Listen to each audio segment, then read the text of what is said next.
حي على الفلاح.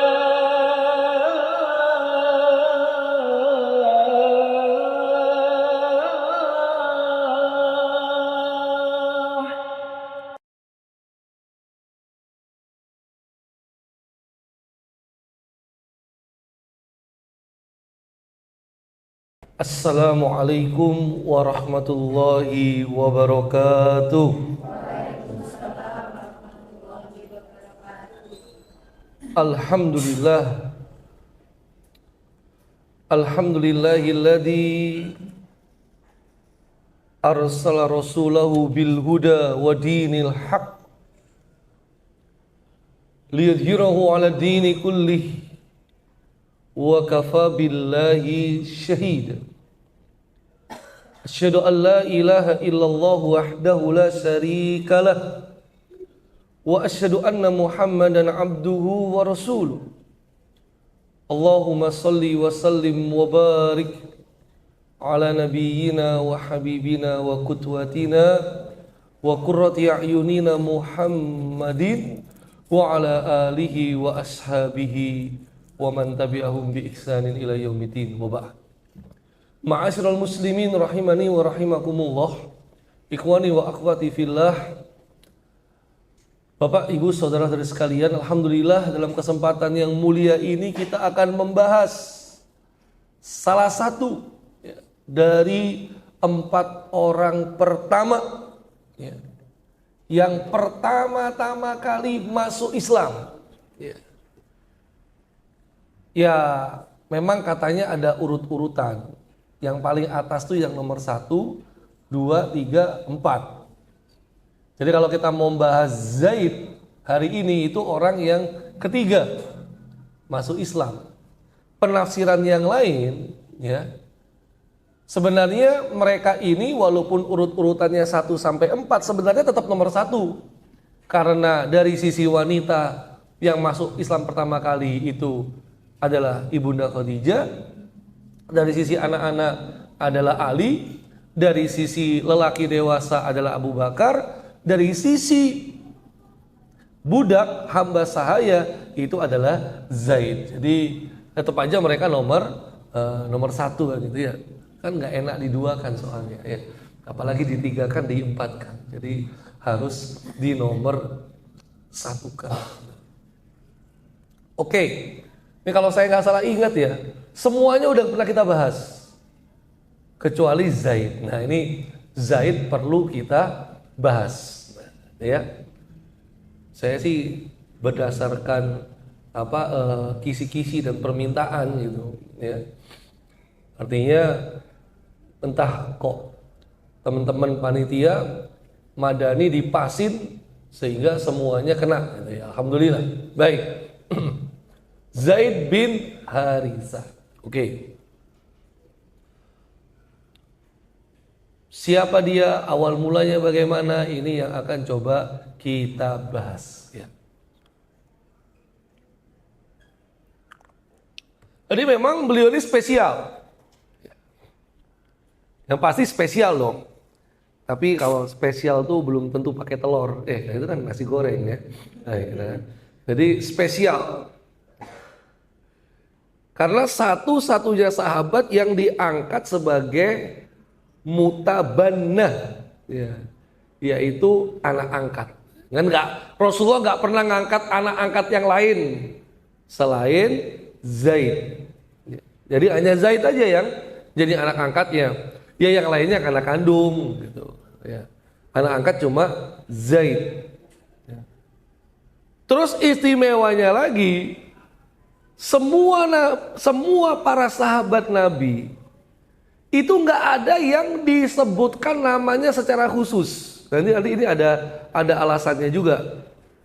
Abu Bakar, Umar, Utsman itu diceritakan dalam banyak ayat Quran, tapi secara khusus namanya disebut nggak ada. Lah yang namanya khusus disebut dalam Quran, sahabat itu cuma satu-satunya namanya adalah Zaid.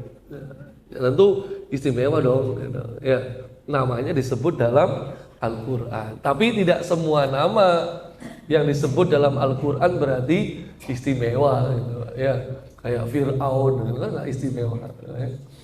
Abu Lahab itu kan nggak istimewa ya. Tapi kalau Zaid ini disebut satu-satunya dari belasan ribu, ya, puluhan ribu, sampai ada angka ratusan ribu, 114.000 sahabat Nabi yang disebut satu-satunya cuman Zaid. Ya, di selain Zaid nggak ada. Nah, siapa dia? Nama lengkapnya adalah Zaid bin Harithah. Ya. Binnya panjang, ya. Memang dia orang Arab, gitu. Ya. Dia orang Arab. Ya. Nggak ada riwayat yang tegas, yang nggak tegas banyak. Ya. Tapi nggak penting lah ya, lahirnya kapan itu. Ya. Tapi yang pasti ini, dia pernah diajak pergi sama ibunya ke perkampungan Bani Mu'in yang merupakan suku asli Zaid. Jadi Arab itu kan luas ya. Ada Hijaz, ada Najd. Hijaz itu yang Mekah Madinah, Najd itu yang lebih luas.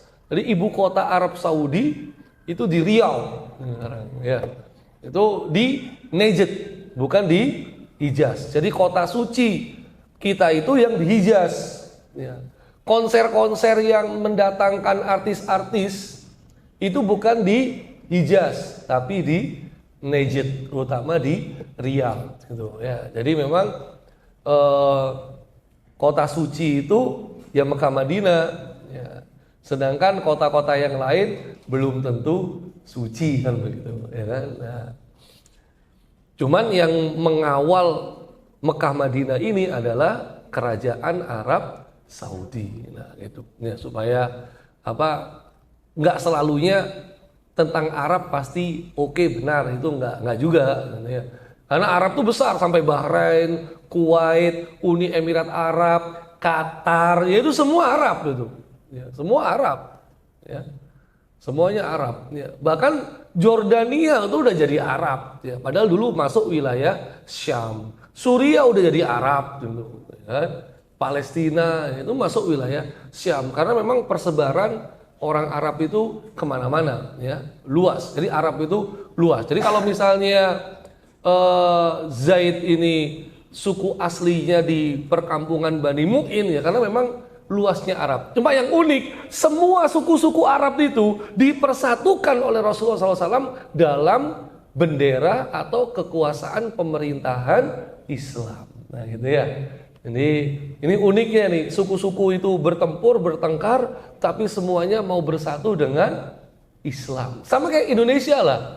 Berapa coba jumlah provinsinya? 34. Berapa jumlah pulaunya? 17.000. Berapa jumlah sukunya? 300-an lebih. Nah, semuanya mau bersatu dengan nama Indonesia. Ya, walaupun banyak yang mau kabur aja dulu hari-hari ini kan gitu ya. Tapi kan tetap mau bersatu Indonesia ya. Walaupun ada sebagian yang mau kabur aja dulu. Ya. Baik, nah memang udah takdir ya. Jadi kita nggak sebut sial, udah takdir lah. Ketika sampai di Bani Mu'in ini ternyata diserbu sama tentara berkuda dari suku lain lah, itu tadi ya. Jadi masing-masing suku, masing-masing klan ini saling bertempur, saling berperang. Nah, dalam hukum perang saat itu yang kalah harus tunduk kepada yang menang. Yang kalah itu dijadikan budak bagi yang menang. Ini sesuatu yang gak enak ya. Jadi kalau kalah jadi budak begitu. Ya. Tawanan perang itu jadi budak zaman dahulu. Nah, kalau udah budak kan jadi bisa diperjualbelikan, ya kan? Kalau jadi budak kan berarti jadi bisa seenak ya. Ini kita lihat, nih, mohon maaf ini agak 17 tahun ke atas ya, tapi ini ilustrasi lah ya. Jadi bukan gambar beneran, ini ilustrasi. Dan ini kita dapati perbudakan bagi orang-orang Afrika. Ya. Kalau perbudakan pada masa Rasulullah kan ilustrasinya nggak ketemu tuh. Ya. Walaupun tanya AI bisa saja. Ya.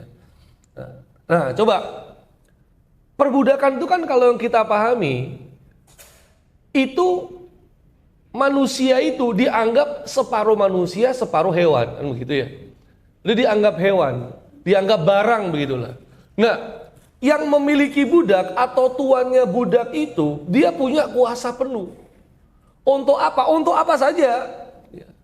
Mau dipukul, dipecut, nggak dikasih makan, ya, disuruh-suruh, mohon maaf, disetubui, ya, dimutilasi, kemudian dibakar, dirantai, ya, dikasih stempel besi, gitu ya. Ini punyaku, gitu ya. Sampai dijual beli, sampai dibunuh.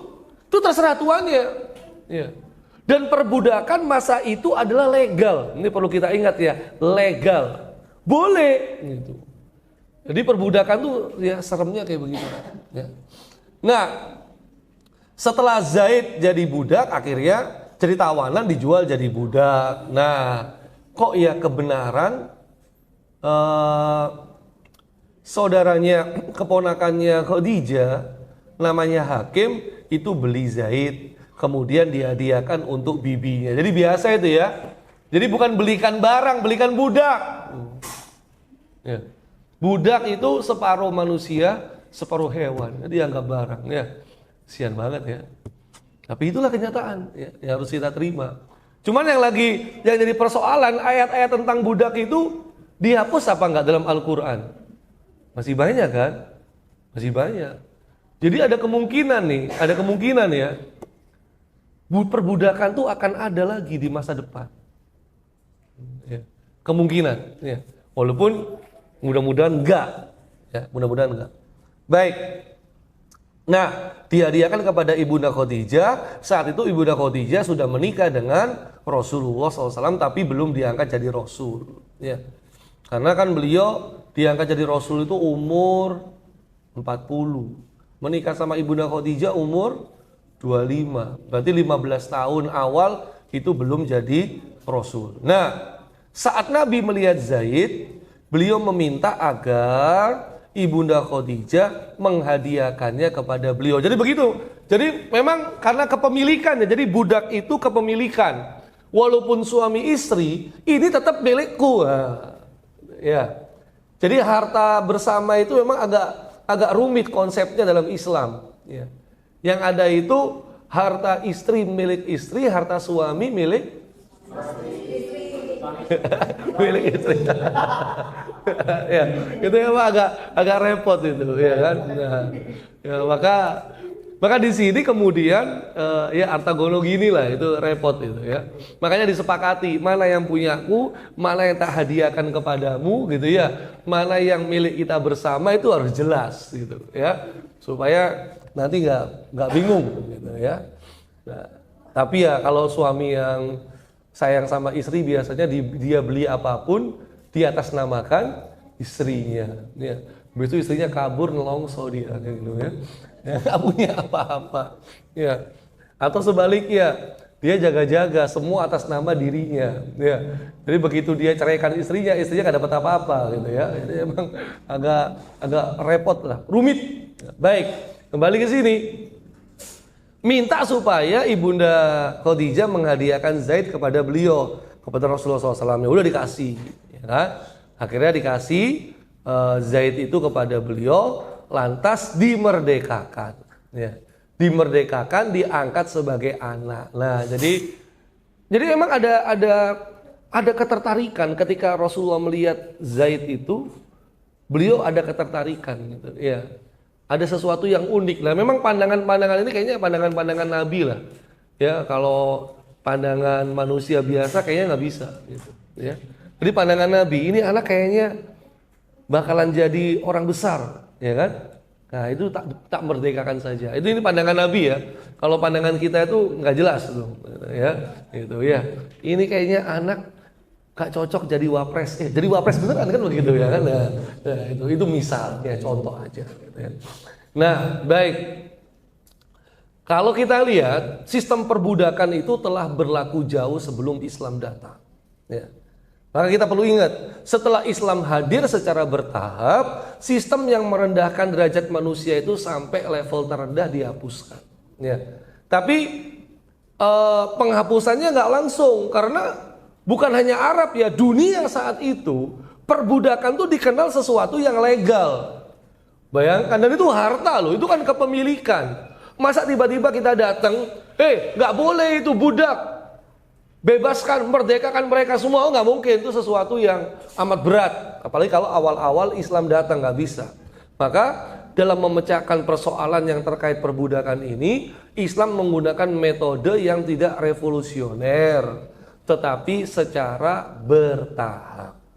Ya, ayat-ayat Quran banyak, hadis-hadis Nabi banyak, tapi ketika Al-Baqarah 30 sama 70 itu sudah menjelaskan tentang kedudukan manusia. Ya, kalau yang 30 kan inni ja'ilun fil ardi khalifah, gitu ya. Itu sudah mengatakan manusia itu sebagai pemimpin di muka bumi ini, gitu. Jadi nggak bisa manusia itu memimpin kemudian memperbudak manusia yang lain. Nah, kalau kita lihat hadis-hadisnya ini memang unik nih. Ini banyak nih hadis-hadis Nabi, ya, yang justru mengedepankan perhatikan budak-budak kalian itu. Jadi jangan disia-siakan. Artinya sudah ada spirit dalam hadis Nabi, budak itu harus diperlakukan secara layak, gitu ya. Bukan dihinakan, bukan bertindak semena-mena. Tuh misalnya ya, bertakwalah, langsung aja artinya, jangan lama-lama. Ya. Kok nggak dikasih rundown tadi ya? Jam berapa? Jam 11 kayaknya ya? Jam 10. Nah, 10 kan ya? Nah, bertakwalah kalian kepada Allah dan perhatikanlah budak-budak yang kalian miliki. Ya. Budak memiliki hak makan dan makanan pokok, tidak boleh dibebani pekerjaan di luar kemampuannya.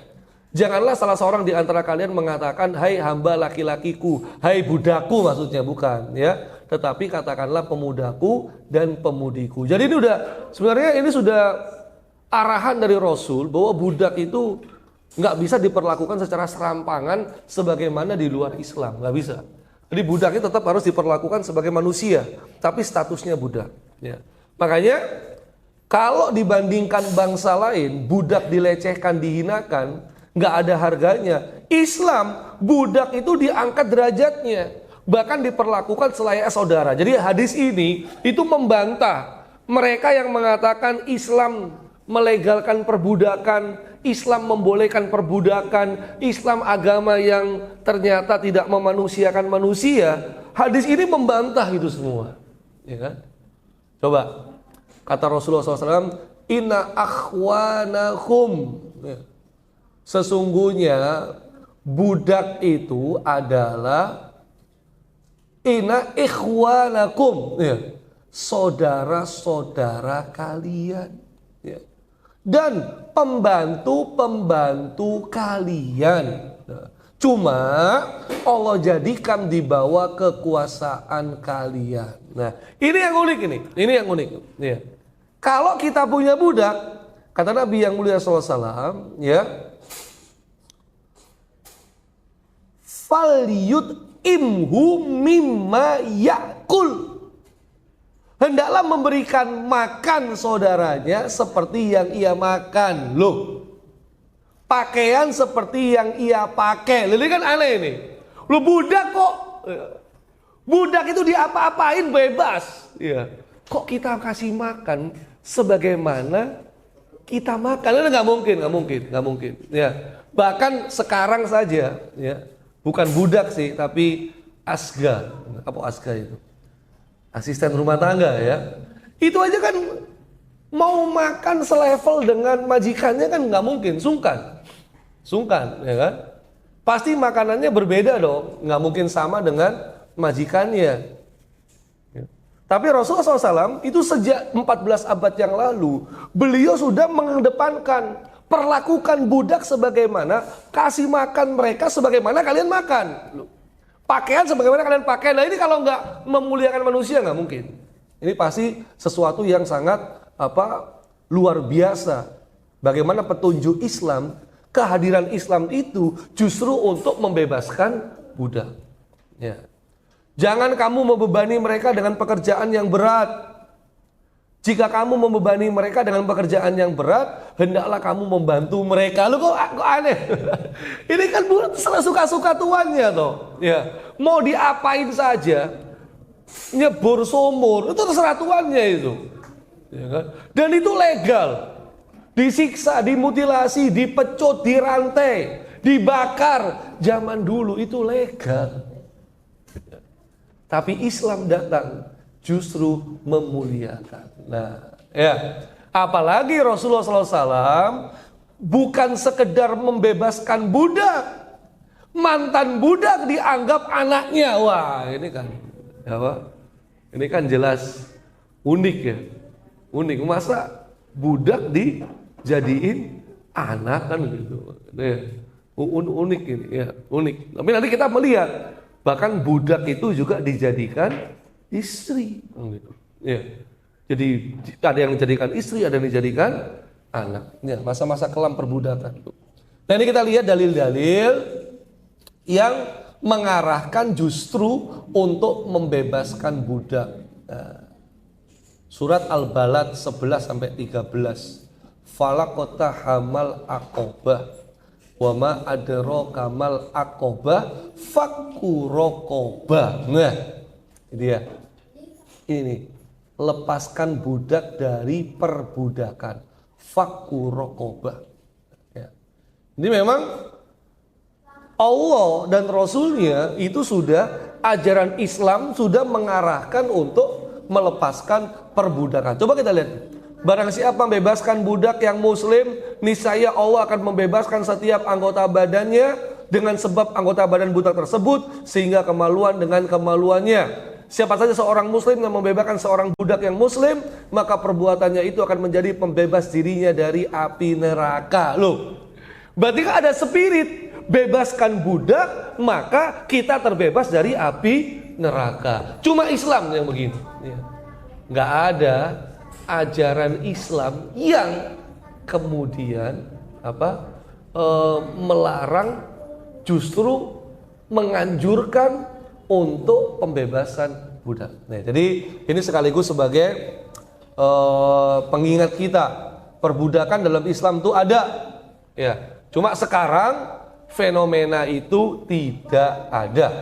Ya, fenomena itu nggak ada. Tapi ayat tentang budak masih ada. Ya. Ini yang kemudian muncul sebuah pemahaman perbudakan itu bisa jadi akan ada di masa akan datang. Ya. Apakah mungkin? Mungkin saja. Jangankan masa akan datang, masa sekarang aja udah ada ya. Browsing saja. Atau tanya ChatGPT, atau tanya Meta AI. Ya. Apakah ada perbudakan di zaman modern? Keluar semua itu. Beneran. Beneran keluar semua itu. Ada. Jadi memang apa itu alasan ayatnya nggak dihapus ya? Nah, tapi jelas perbudakan yang di masa lalu dengan masa sekarang itu jauh berbeda, dan hukum internasional hari ini melarang perbudakan. Baik, oke, kita lanjut. Setelah itu ternyata ayahnya Zaid ini nyari-nyari anaknya tuh, ya kan? Ketemu, padahal posisi statusnya sudah jadi anak angkatnya Rasulullah. Ya. Kan harusnya kan begini, Bapak, ini anak sejak jadi budak udah saya beli, kan begitu. Ya, harusnya kalau kamu mau ambil lagi anakmu harus tebus, kan begitu ya, pakai duit, kan begitu harusnya. Tapi Rasulullah tidak mempedulikan itu. Justru beliau malah tanya balik kepada Zaid, dikasih pilihan. Tanpa ada uang loh ini. Kamu mau milih kembali dengan ayah kandungmu, atau kamu mau memilih bersamaku. Ya. Terus terang, ketika terjadi pilihan ini, itu Rasulullah belum diangkat menjadi seorang nabi. Belum. Karena kalau misalnya itu sudah diangkat jadi nabi, ya nggak perlu ditawari lah kalau begitu ya. Pasti kepingin ikut Rasulullah, kan begitu ya. Ya kayak Anas bin Malik. Anas bin Malik itu memang ibunya yang nyuruh kamu jadi asistennya Rasulullah. Memang ibunya yang pengen, yang minta, kan begitu. Ya, supaya kamu ngawal, membantu Rasulullah. Ya nabi, kan begitu. Tapi kalau Zaid enggak. Jadi pilihannya tuh masih 50-50. Kamu kembali kepada kedua orang tuamu, ya, kepada ayah kandungmu, atau kamu masih ikut aku. Nah, rekaman dialog ini dicatat oleh Sirah Ibnu Hisam. Ya, jadi kalau Sirah Ibnu Hisam itu adalah sirah sumber primer. Ya. Ada Ibnu Hisam sama Ibnu Ishaq, itu sirah nabawiyah sumber primer. Semua kitab-kitab sirah nabawiyah hari ini itu semua pasti merujuk ke sumber primer. Sumber primernya adalah Ibnu Hisam ataupun Ibnu Ishaq. Ya. Nah, ini dicatat tuh. Di kitab-kitab sirah yang lain nggak akan ketemu karena bukan sumber primer, ya kan? Kalau ada kebutuhan aja baru dikutip. Saat ayahnya berhasil menemukan Zaid, saat itu ia sudah berada di samping Rasulullah SAW. Rasulullah kemudian berkata kepadanya, jika engkau mau, tinggallah bersamaku. Jika engkau mau, kau bisa berangkat ikut bersama ayahmu. Ya, maka Zaid berkata, aku ingin tinggal bersamamu. Maka Zaid tetap tinggal bersama Rasulullah SAW sampai beliau diangkat sebagai Nabi dan Rasul. Nah, ya. Jadi Sirah Ibnu Hisam merekam Zaid lebih memilih bersama Rasulullah dibandingkan ayahnya ketika beliau belum diangkat jadi Nabi. Berarti apa? Berarti kita bicara kemuliaan akhlak, gitu ya. Kemuliaan akhlak Rasulullah ketika membersamai Zaid atau membersamai keluarganya atau membersamai hamba sahaya dan lain sebagainya, begitu. Ya, ini akhlak lagi yang main nih, akhlak, gitu. Ya, akhlak lagi yang main. Ya. Nah, sejarah mencatat Zaid merupakan orang ketiga yang masuk Islam setelah ibunda Khadijah, sudah kita bahas ya. Dan senantiasa membersamai Nabi SAW pada saat salat berjamaah dan selalu memberikan dukungan terhadap dakwah Nabi dari awal diangkat sebagai Nabi dan Rasul. Ya. Dan dia tetap memperkenalkan dirinya, aku ini Zaid bin Muhammad. Ya. Aku ini Zaid anaknya Muhammad. Ya. Dulu masih boleh sampai turun surat Al-Ahzab ayat yang kelima. Ya. Uda'uhum li'abaihim wa aksatu indallah. Panggilah mereka, anak-anak angkat itu, dengan menggunakan nama bapaknya sendiri. Itu yang lebih adil di sisi Allah. Jadi memang nasab ini penting. Ya. Nasab ini penting. Memang dalam Islam itu nasab itu dijaga banget, dijaga banget. Makanya kalau kita ngelihat nasab Rasul ya, kalau kita ngelihat nasab Rasul itu kan bukan main-main, ya. Itu adalah sesuatu yang perlu kita pahami bersama. Nasab, nah ini silsilah Nabi.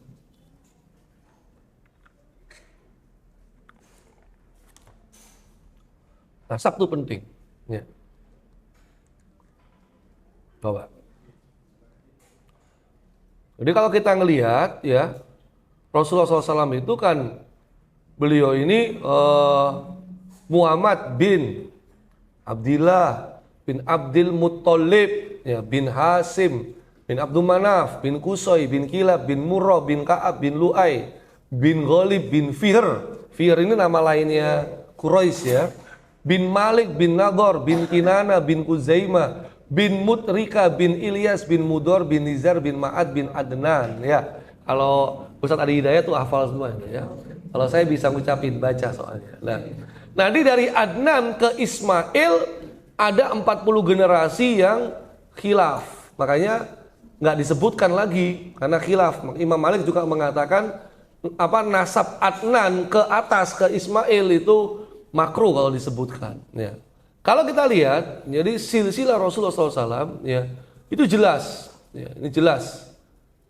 Dan kita perlu tahu loh, ya, Qusay ini, ya. Sebenarnya Qusay ini adalah pemimpinnya Mekah, ya. Makanya Qusay bin Kilab ini dia punya 5 tugas penting. Ya. Pertama, ketika dia memimpin Ka'bah, memimpin Mekah, dia tugas pentingnya adalah Darun Nadwah, itu majelis permusawaratannya Quraisy, ya. Terus Liwa, jadi ini semua diamanakan kepada Qusay, ya. Hijabah, kunci Ka'bah, itu Qusay, ya.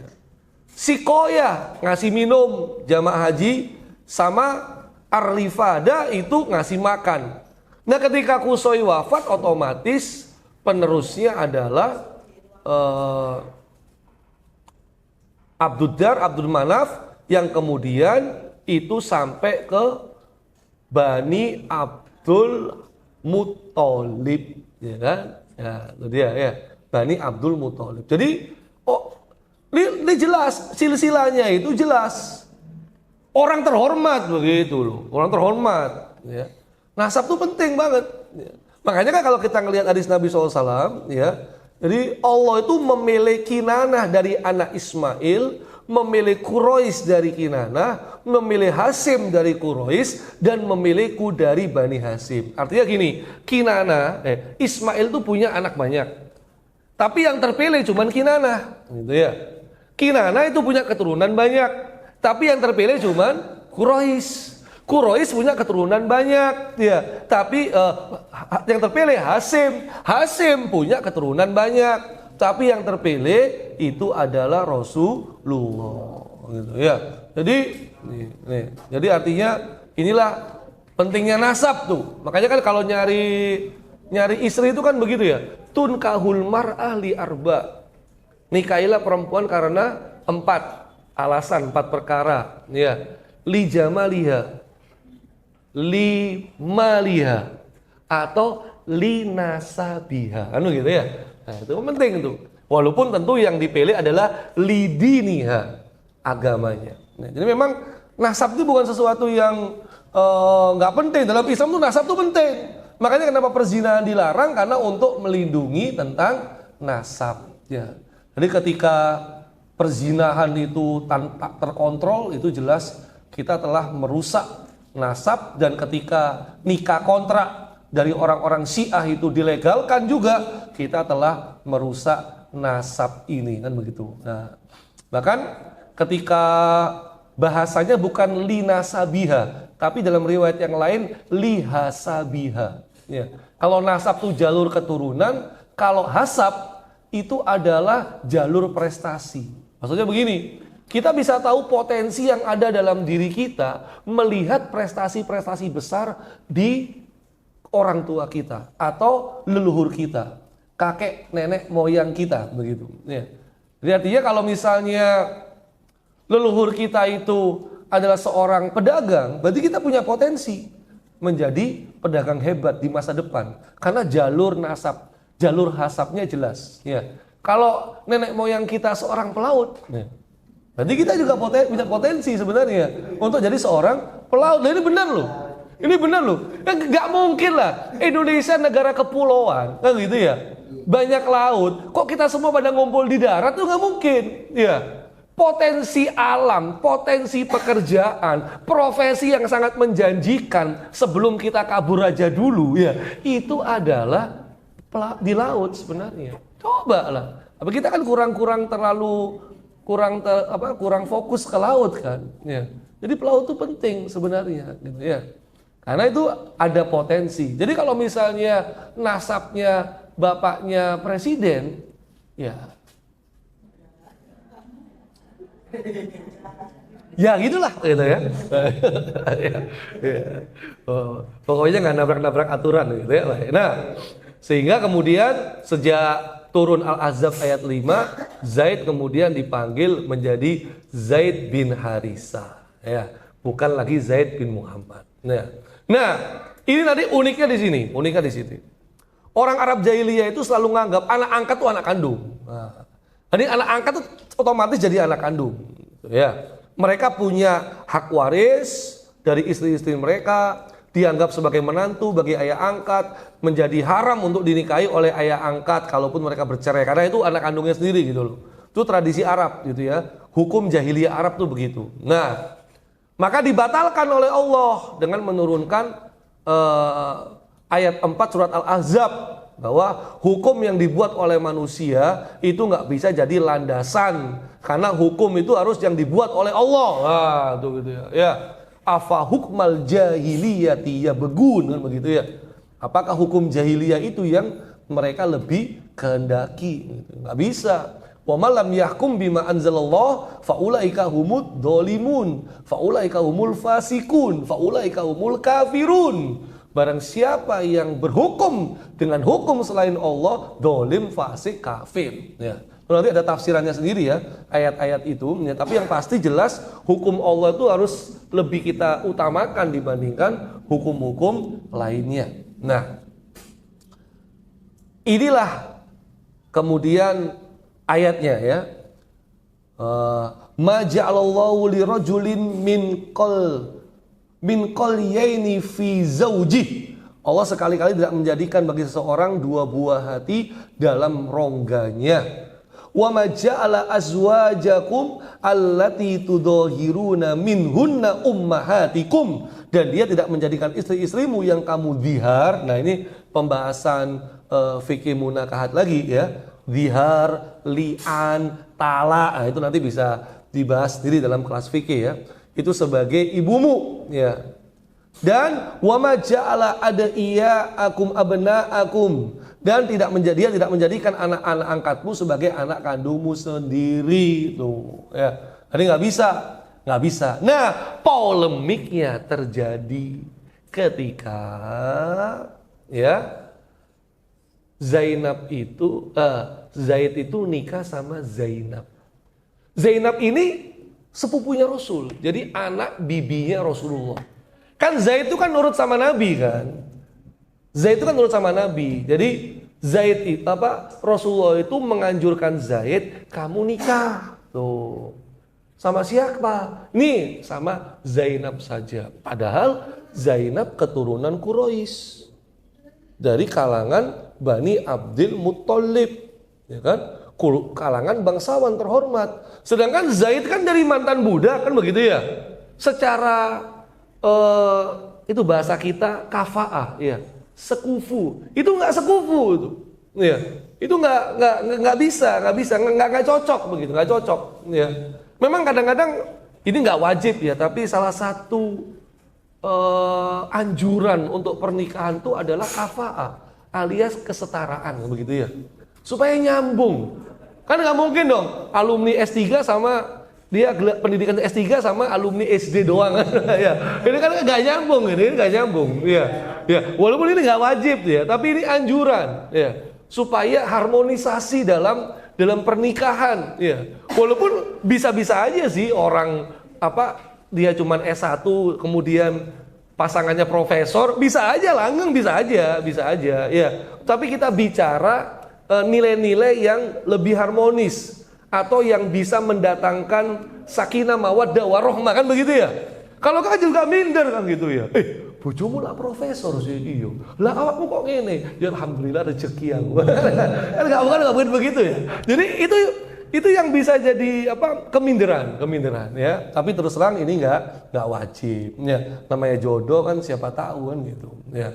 Nah, baik, dinikahkan. Jadi nggak lama, cuma setahun doang banyak cekcok ya, banyak cekcok gitu ya. Nah, kalau cekcok itu kan curhatnya kan sama Rasulullah pasti gitu ya, baik Zaid maupun Zainab gitu ya. Nah, cuma unik. Jadi sebenarnya Rasulullah SAW itu sudah tahu, udah dapat wahyu kalau Zainab itu nanti akan jadi istrinya Rasulullah. Ya. Tapi Rasulullah tetap menyarankan Zaid sabar. Nah, itu dia tuh, ya sabar, ya sabar. Bukan, wes pegatan ayo, bukan begitu, ya. Engkau tak pek dari bojo, bukan begitu, ya. Jadi memang kadang-kadang perselisihan, problematika rumah tangga itu nggak gampang banget gitu loh. Curhat sama ustadz gitu, ya. Gimana? Oh, cerai aja, wah, kurang ajar, ya. Habis itu nanti dia nikah sama ustadznya, kurang ajar, ya. Nah, banyak kasus yang kayak begitu, banyak gitu. Ya. Padahal kalau ustadznya masih muda belum nikah, dicurhati istrinya orang. Waduh, ini kacau balau tuh. Ya. Yang terjadi tuh malah dia cerai sama suaminya, nikah sama ustadz muda tersebut. Ya, ya Allah. Yesus. Nah, jadi Rasulullah tetap menyuruh untuk mempertahankan pernikahan itu.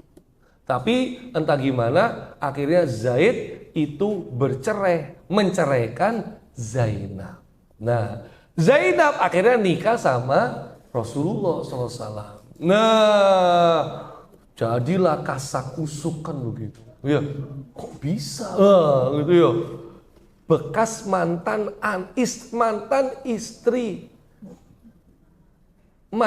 istri anaknya dinikahi sama bapaknya, kan begitu ya? Loh, itu kan mana? Apalagi masyarakat Arab mengatakan kalau anak angkat otomatis anak kandung. Lah, kurang ajar, ya kan? Mosok habis cerai sama anaknya dinikahi bapaknya, gitu ya? Ini pandangan-pandangan yang luar biasa begitu ya. Nah, turunlah ayat ini. Inilah kemudian kenapa satu ayat Al-Ahzab 37 yang kemudian menyebut nama Zaid. Ini nama-nama lain nggak ada, sahabat, tapi Zaid. Nah, memang salah satu alasannya adalah supaya ini memang sosok yang penting begitu loh. Ya, maksudnya penting supaya tahu yang ditunjuk oleh Allah dalam problematika tentang menikahi mantan anak angkatnya itu memang Zaid namanya, makanya Allah sebut langsung namanya Zaid. Ya, kalau Abu Bakar, Umar, Utsman dalam banyak peristiwa kisahnya diceritakan dalam Quran, tapi namanya nggak disebut secara langsung. Tapi orang udah tahu itu Abu Bakar. Ini ayat tentang Abu Bakar, ini ayat tentang Umar, ini ayat tentang Utsman. Ya, tapi kalau Zaid langsung supaya ngerti, dulu. Ya, bahwa menikahi mantan istri anak angkat itu boleh. Karena anak angkat tidak bisa jadi anak kandung. Jadi hukumnya itu hikmah. Kenapa kemudian Rasulullah menikahi Zainab? Jadi ilmu buat kita. Jadi hukum buat kita sampai hari kiamat, ya. Itu hikmahnya juga. Ya. Tapi kan jangan coba-coba gitu ya. Kan tetap nggak enak gitu loh. Pandangan masyarakat tetap nggak enak. Ya. Di sini kan langsung kita baca terjemahnya aja ya.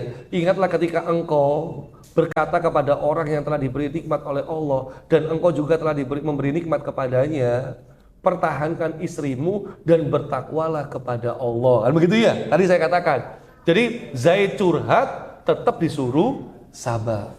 Ya. Sedangkan engkau menyembunyikan dalam hatimu apa yang akan dinyatakan oleh Allah dan engkau takut kepada manusia, padahal Allah lebih berhak untuk engkau takuti. Maka falamma qadha Zaidun minha, ya, ketika Zaid telah mengakhiri keperluan terhadap istrinya, menceraikannya, maka kami nikahkan engkau dengan dia Zainab, agar tidak ada keberatan bagi orang-orang mukmin untuk menikahi istri-istri anak-anak angkat mereka apabila mereka telah menyelesaikan keperluan terhadap istri-istrinya. Ketetapan Allah itu pasti terjadi. Jadi pernikahan dengan Nabi dengan Zainab bentuk penegasan status anak adopsi nggak sama dengan anak kandung, sehingga mantan istrinya boleh dinikahi. Ya, jadi ayat ini merupakan cara Allah untuk menganulir klaim masyarakat Arab saat itu anak adopsi dianggap anak kandung. Jadi hati-hati kalau mengadopsi anak, tetap dia anak adopsi, dia bukan anak kandung. Tapi kalau dia menceraikan istrinya boleh tapi janganlah ya, nggak enak gitu loh ya, itu kayak nggak ada yang lain aja ya, gitu ya. Allah memberikan ganti kepada Zaid dengan pasangan lebih baik. Nah ini perlu kita ingat ya, karena hikmahnya apa kok cerai dengan Zainab? Ya, oke, Zainab dinikahi Nabi. Lalu terus Zaid nikah sama siapa? Inilah baru kita ketemu dengan namanya barokah. Ya, barokah. Ya, ingat-ingat ya, barokah. Ya, itu berkah. Tolong bedakan antara berkah dengan berkat, ya kan? Ya, itu beda itu ya. Namanya barokah. Ya. Nah, punya nama kunyah Ummu Aiman, karena anaknya namanya Aiman. Ya, ini budak. Jadi memang Ummu Aiman ini budaknya keluarganya Abdullah Aminah. Abdullah Aminah, gitu ya. Punya budak namanya Ummu Aiman. Ini Ummu Aiman ini sudah janda, udah punya anak namanya Aiman tadi. Nah, pada waktu ibunda Nabi wafat, ya, otomatis kan wafatnya dalam perjalanan antara Mekah Madinah. Otomatis Rasulullah SAW kemudian kembali ke Mekah yang nemeni siapa? Ummu Aiman. Nah, Ummu Aiman ini perlu diingat, Ummu Aiman ini budak, ya, tapi punya jasa sama Nabi. Kenapa? Mengasuh Nabi, ya, mendidik Nabi, merawat Nabi sejak Nabi SAW ditinggal oleh ibundanya. Nah, makanya sampai ini budak, lagi-lagi kita kembali kepada pembahasan budak, ya. Budak itu kan nggak ada harganya, gitu ya. Tapi Rasulullah SAW itu sebutkan Ummu Aiman, ummi ba'da ummi. Ummu Aiman itu ibuku setelah ibuku. Bayangkan, lihat nih. Jadi Rasulullah itu memberikan penghormatan kepada yang telah berjasa kepadanya. Itulah akhlak, ya kan? Jadi Rasulullah tidak membedakan ras, keturunan, dari mana, enggak, ya, kulitnya warnanya apa, enggak, ya. Ummu Aiman ini istimewa karena punya jasa kepada Rasulullah SAW. Ya. Makanya akhirnya Ummu Aiman dimerdekakan setelah menikah dengan ibunda Khadijah. Ya. Dan beliau katakan, hadihi baqiyatu ahli baiti. Ummu Aiman ini ahli baitku, keluarga aku, lo budak, lo dianggap keluarga. Sama kayak Zaid tadi kan, ya. Tak anggap anak angkat Zaid bin Muhammad. Ummu Aiman ini keluargaku, ummi ba'da ummi, ibuku setelah ibuku. Cocok sudah. Zaid anak angkat, Ummu Aiman ibu angkat. Ya, akhirnya Rasulullah SAW katakan begini. Ya, man sarrahu an yatazawwaj imra'ah min ahlil jannah, siapa yang mau nikah dengan perempuan ahli surga, fal yatazawwaj Ummu Aiman, maka nikahilah Ummu Aiman. Senenglah Zaid, ya kan? Akhirnya Zaid nikah sama Ummu Aiman. Teman-teman perlu ingat ya, jarak usianya jauh apa enggak? Jauh, ya. Tapi inilah yang terjadi tradisi masa lalu. Pernikahan lintas usia itu bukan sesuatu yang aneh pada masa itu. Makanya ketika Rasulullah SAW menikah dengan ibunda Aisyah, kan 7 tahun ya. Itu orang-orang musyrik protes apa enggak? Enggak ada. Ya. Bayangkan, ya, Umar punya anak dinikahkan dengan Rasulullah. Iya kan? Hafsah. Kemudian, ya, Rasulullah menikahkan anaknya dengan Utsman. Dua-duanya, Ruqayyah sama Ummu Kulsum. Coba, kan Utsman tuh kan umurnya gak jauh beda dengan Nabi. Lah kok anaknya dinikahkan sama temennya, sepantarannya gitu loh. Ya. Gak ada yang lain, gitu ya, ya kan? Ya. Tapi saya katakan ini sesuatu yang masa lalu, bukan sesuatu yang aneh gitu loh. Jadi terima saja, jangan loh. Kok anaknya dinikah nombek konco nih sih? Ya nggak ada, gak ketuaan, bukan. Ya. Ini nggak ada masalah, ya. Nah, dari pernikahannya dengan Ummu Aiman inilah lahir yang namanya Usama bin Zaid. Baik, sekarang kita ngelihat bagaimana dakwah Rasul ke Taif. Masih ada waktu nggak? Masih lah ya, kurang 2 sesi lagi nih. Ya, anggap aja masih. Lanjut apa selesai? Lanjut ya, baik. Perlu diingat, Taif ini perbedaan pendapat, ya. Ada yang bilang Taif ini setelah Isra Mi'raj, ada yang bilang Taif ini sebelum Isra Mi'raj. Ya. Tapi saya lebih condong ini yang Isra Mi'raj. Jadi memang Amul Husni, tahun kesedihan itu double berlipat yang dialami Rasulullah. Diboikot 3 tahun, ditinggal sama pamannya, ditinggal sama istrinya, ditolak dakwanya di Taif. Baru kemudian Isra dan Mi'raj. Ya. Nah, jadi kan setelah pemboikotan, mau nggak mau Rasulullah SAW itu harus mencari dakwah di lokasi lain. Karena Mekah udah nggak bisa. Syukur-syukur boikotnya itu bisa dihentikan. Ya. Tapi kan dakwah harus tetap jalan. Kan nggak mungkin dong Rasulullah berhenti dakwah, rehat, libur dulu lah. Kita habis diboikot. Pamanku meninggal, istriku meninggal, ya masa duka, jangan dakwah dulu, nggak mungkin kalau begitu, ya Rasulullah nggak begitu, kalau kita mungkin, gitu ya, libur dulu, ya. Rasulullah nggak begitu, ya, di dakwah harus tetap jalan. Masalahnya di Mekah udah nggak bisa, sehingga beliau harus cari alternatif. Alternatifnya kemana? Ke Taif. Nah, Taif itu kayak ke Pacet atau kayak ke Batu. Tapi 65 kilo kayaknya dia lebih cocok antara Pacet dengan Batu gitu ya.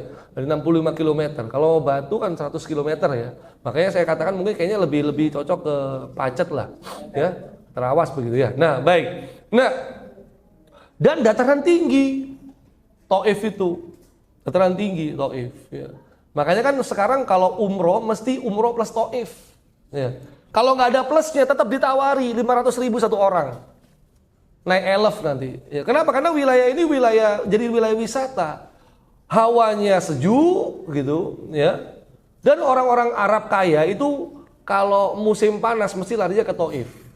Jadi kalau liburan tuh mesti ke Taif, ya. Ini gambaran Taif zaman dulu ya. Kalau zaman sekarang udah berubah, udah kayak kota modern begitu, ya. Baik. Jadi Taif ini dia ada pusat pemujaan berhala, Lata di situ. Dan pemimpin Taif itu suku Sakif. Ini suku Sakif sama Quraisy bersaing sebenarnya. Artinya kalau Quraisy kalah, Sakif yang akan menguasai Mekah, begitu. Ya. Makanya kan ketika penaklukan Mekah, Rasulullah langsung ke Taif. Jadi habis Mekah dikalahkan, Taif harus ditaklukkan juga, gitu. Jadi perangnya setelah penaklukan Mekah adalah penaklukan Sakif. Jadi secara geopolitik, secara pusat agama, apalagi ekonomi, ini adalah pasar Ukas. Ya. Jadi Taif itu salah satu kota terbesar selain Mekah, kediaman kabilah Sakif, ya kan? Makanya ketika Rasul dakwah kepada penduduk Taif, kepada pimpinan-pimpinannya, terkenal nih ayat ini. Wa qalu laula nuzzila hadzal Qur'an ala rajulin minal qaryataini adzim. Kan begini. Kok wahyu Allah itu kok turun kepada kamu sih? Kok enggak kepada Quraisy yang lain atau kepada kami? Karena memang kekuatan besar Mekah saat itu adalah Sakif dan Quraisy. Ya. Kamu tuh siapa gitu loh? Kamu tuh bukan siapa-siapa kan gitu. Ya. Kok kamu bisa jadi nabi? Jadi memang ada fanatisme kesombongan yang mereka tolak. Belum lagi pasarnya. Wah, pasarnya ini penting ya. Sampai sekarang. Nah, ini ada, kalau kita lihat ke Taif sekarang, wah udah luar biasa. Nah, perlu diingat nih. Jadi Rasulullah SAW itu dakwah ke Taif jalan kaki. Nah, gitu ya. Nggak rame-rame, karena kalau rame-rame ketahuan sama Quraisy. Ya. Jadi beliau jalan kaki ke Taif hanya berdua. Ya, hanya berdua. Jadi kita sudah bandingkan saja nih, jalan kaki ke Pacet. Ya, udah, bayangkan aja dulu tuh, ya kan gitu ya. Di masa-masa sulit, habis diboikot 3 tahun, bapaknya meninggal, istrinya meninggal, dakwah jalan kaki sampai Taif, sampai Pacet. Ya, sampai sana bukan istirahat di villa pijet, bukan ya. Dakwah di sana itu ya. Tahun 10 kenabian. Nah, ketika berdakwah di sana ya, maka beliau langsung mengajak Bani Sakif tuh ya, mengajak pimpinannya langsung ya. Tapi pimpinannya itu tidak menyambut. Bahkan setiap tokoh yang ditemui di Taif itu sama sekali tidak ada yang menerima. Kalau nggak menerima mungkin mudah lah ya. Tapi selama 10 hari beliau berdakwah di Taif, ujung-ujungnya beliau diusir. Beliau dilempari. Bahkan yang melempari, yang mengintimidasi, mempersekusi, mendolimi, itu satu masyarakat Taif tuh. Ya kan? Ngelempari tua, muda, anak-anak, wanita, bayangkan. Sampai kemudian Rasulullah Shallallahu Alaihi Wasallam terluka. Nah, disinilah perannya Zaid. Zaid itu menjadi tameng, sehingga Zaid itu lebih terluka parah. Ya. Makanya kalau orang ke Taif itu harusnya ingat ini gitu loh. Tapi kalau orang ke Taif sekarang yang diingat tuh bukan ini. Ya, yang pertama apa? Ke Masjid Abdullah bin Abbas yang ada pasarnya murah. Kalau beli buah di situ lebih murah daripada beli buah di Mekah. Kalau beli buah di situ rasanya manis karena memang tempat ini wilayah subur, itu yang diingat satu. Yang kedua, naik kereta gantung. Ya. Yang ketiga, naik electric car yang kayak wahana. Ya. Yang keempat, makan nasi mandi. Yang kelima, mampir ke tempat pembuatan parfum. Itu Taif. Ya. Maka kemudian ketika saya tanya, di mana tempat Rasulullah dizolimi? Ya.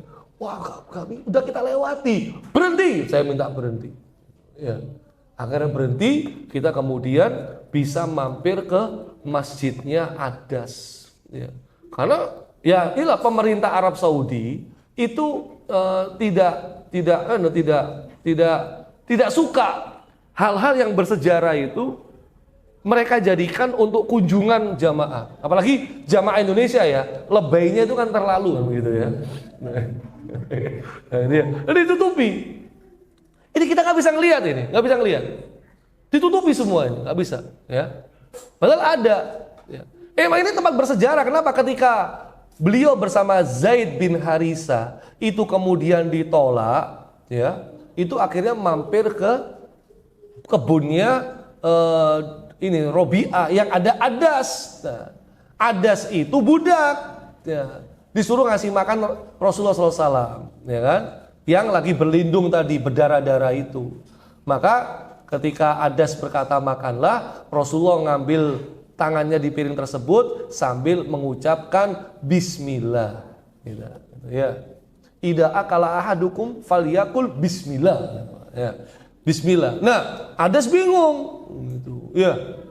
Penduduk negeri ini nggak pernah ngucapin Bismillah kalau makan. Nah, kamu dari mana? Ya, aku asal Nasrani dari negeri Ninawa. Loh, maka Rasulullah berkata, ya, oh dari desa orang soleh yang bernama Yunus ya. Loh, kok kamu tahu tentang Yunus? Dia kan saudaraku. Dia nabi, maka aku juga nabi. Nah, akhirnya Adas langsung mencium kepala, kedua tangan dan kaki beliau. Padahal para jamaah ya, Rasulullah tuh nggak pernah loh ke tempatnya Ninawa itu nggak pernah, karena jaraknya jauh, Pak. Jaraknya jauh, coba, ya kan? Nih. Ini di mana sih? Wah, susah banget ngelihatnya. Ini, Pak. Nah, nih. Ya kan? Nih. Jadi Ninawa tuh di sini di Irak ini loh. Di Irak ini. Jauh banget, Rasulullah nggak pernah ke sana. Mekah Madinah aja, ya. Tapi kok bisa tahu ada nabi ya? Karena beliau juga seorang nabi. Jadi inilah kisah heroik Zaid bin Harisa yang kemudian melindungi Rasulullah Shallallahu Alaihi Wasallam sampai terakhir yang sebagai penutup yang perlu kita bahas ya, Zaid bin Harisa ini mati syahidnya ketika berangkat ke perang Mu'tah. Jadi perang Mu'tah ini setelah Badar, Uhud, Khandaq, Mu'tah. Ya. Nanti baru Fathu Mekah. Ya. Jadi setelah Quraisy itu mundur, Rasulullah mikir, siapa yang harus kita lawan lagi? Oh, Romawi. Ya. Quraisy sudah takluk kan begitu ya? Kayaknya kita harus ngelawan Romawi, bayangin. Ya. Jadi Romawi Persia, anggap aja Donald Trump sama Putin, begitu. Ya. Donald Trump sama Xi Jinping, gitu ya. Rasulullah baru jadi gubernur tuh, ya. Jadi Rasulullah tuh baru kayak semacam ini Pak Pramono, gitu, ya. Kalau Bu Kofifa kan perempuan, jadi Rasulullah kan laki-laki. Ya. Jadi kayak gini, kayak Pak Pramono, saya ini gubernur, gitu, ya. Tapi Islam harus terus didakwai. Kira-kira siapa yang harus saya lawan? Yang memimpin dunia, Donald Trump sama Xi Jinping. Oke, Donald Trump kita lawan dulu. Akhirnya gimana? Perang Mu'tah ini kan aneh. Berangkat cuma 3.000, lawannya 200.000. Gitu, Pak. Ya, kan? Ya. Ya, artinya mungkin kalau kita ada di zaman Rasul, perang Mu'tah. Ya. Dan Mu'tah itu naik ke atas ke wilayah Syam, jauh banget gitu loh. Ya. Kemana Rasul? Ke Syam. Perjalanan tuh bulanan. Ya. Lawannya siapa? Donald Trump dan pasukannya. Aduh, aku sakit perut Rasul. Gak berangkat aku Rasul ya. Ya Allah. Ya. Tapi ini berangkat. Ya. Nah berangkat itu kemudian panglimanya Zaid bin Harisah. Tapi sebelum berangkat beliau berpesan, kalau Zaid Syahid maka diganti Ja'far. Kalau Ja'far Zaid diganti Abdullah bin Rawaha. Jadi memang perlu, karena untuk memegang panji Rasul itu loh. Benderanya itu penting, sejak dulu memang udah ada. Nah, Romawi udah nanti 200.000 prajurit, mereka musyawarah. Tetap berangkat apa enggak ya? Apa minta bantuan? Berangkat atau minta bantuan? Nah, akhirnya Abdullah bin Rawaha berpidato. Abdullah bin Rawaha ini sahabat yang turun Quran surat Maryam ayat 73 kalau nggak salah ya, atau 90. Nah, kalau udah mau selesai itu memori udah agak hilang gitu ya. Wa imminkum illa wariduha, dan tidak ada seorang pun di antara kalian melainkan pasti mendatangi neraka itu. Itu Abdullah bin Rawaha ketika turun itu nangis sejadi-jadinya sampai meninggal dunia. Ya. Ayat Maryam 73 apa 90 lupa saya. Wa imminkum illa wariduha, dan tidak ada sesuatu pun di antara kalian yang yang tidak ada seorang pun dari kalian yang melainkan pasti mendatangi neraka itu. Ya, Abdullah bin Rawaha. Ya, dia sakit keras. Ya, sakit keras. Ya. Itu dalam riwayat itu ya. Dalam riwayat ini dia syahid di perang Mu'tah. Kayaknya lebih condong riwayat itu. Jadi artinya mungkin nggak sampai meninggal. Artinya dia sampai sakit keras gara-gara surat Maryam itu. Ya, luar biasa. Ya, kita kena Quran sakit apa gimana? Nah. Maka akhirnya Abdullah bin Rawaha memberikan motivasi kita tetap berperang. Ya, tatkala peperangan bercamuk, ya, sehingga kemudian mereka berperang mati-matian sampai Zaid mati syahid, kemudian Ja'far juga syahid, Abdullah bin Rawaha juga syahid, sampai Khalid. Nah, Khalid ini terus terang dia punya strategi. Ya. Dia bisa menghabiskan banyak pasukan Romawi, tapi dia nggak melanjutkan peperangan. Kenapa? 3.000 lawan 200.000 kan begitu ya? Ya secara matematis lah. Rasulullah nggak ada di sini, nggak ada. Rasulullah nungguin di Madinah. Khalid akhirnya balik kanan. Ya. Tapi karena jumlah korban yang tewas lebih banyak dari pasukan Romawi, pasukan Islam 3.000 yang syahid cuma 12. Ya. Jadi kemenangan tetap di kaum muslimin dong dibandingkan Romawi ngamuk. Makanya nanti habis perang Mu'tah ini Romawi besar-besaran mengeluarkan pasukannya, namanya perang Tabuk. Ya. Tapi itu pun Romawi takut juga. Kenapa? Jadi Rasulullah dari Madinah itu udah dengar, Romawi mau nyerang besar-besaran. Di mana? Di Tabuk. Udah kita sambut di Tabuk. Padahal musim panas, paceklik. Dan itu Tabuk jaraknya 800 km. Ya. Jadi akhirnya Kaisar Heraklius itu bingung. Apa? Muhammad sudah bergerak maju. Loh, kita kan mau ngepung Madinah. Kok mereka udah maju duluan? Musim panas lagi ini. Akhirnya gimana? Ditungguin di Tabuk 20 hari. Romawi gak datang-datang. Romawi yang balik kanan. Romawi yang ketakutan. Jadi memang sama Rasulullah nggak pernah ada peperangan dengan Romawi secara langsung dengan beliau, nggak ada. Itu nanti di zamannya Abu Bakar, Umar dan seterusnya. Itulah Zahidnya Zaid bin Harisa, ya, gugur pada waktu perang Mu'tah, yang sekarang wilayah itu ada di wilayah Jordania, ya. Zaid ini dalam kitab hadis, ya, disebut oleh Ibnu Hajar Al-Asqalani, ya, sebagai sahabiyun jalilun masyhurun, sahabat mulia yang sangat terkenal, ya. Beliau meriwayatkan beberapa hadis langsung, ya, dan juga dari anaknya, dari saudaranya, dan hadis-hadisnya itu diriwayatkan dalam hadis riwayat Nasa'i maupun Ibnu Majah. Apalagi Zaid ini nanti punya anak namanya Usama bin Zaid. Jadi Usama juga kesayangan Rasulullah, Zaid juga kesayangan Rasulullah, Ummu Aiman juga kesayangan Rasulullah. Jadi keluarga dari ex budak ini benar-benar menjadi keluarga yang dicintai oleh Rasulullah SAW. Hadanallah wa iyyakum ajma'in. Wa sallallahu ala nabiyyina Muhammadin wa ala alihi washabihi wasallam. Wa akhiru da'wana anil hamdulillahi rabbil alamin.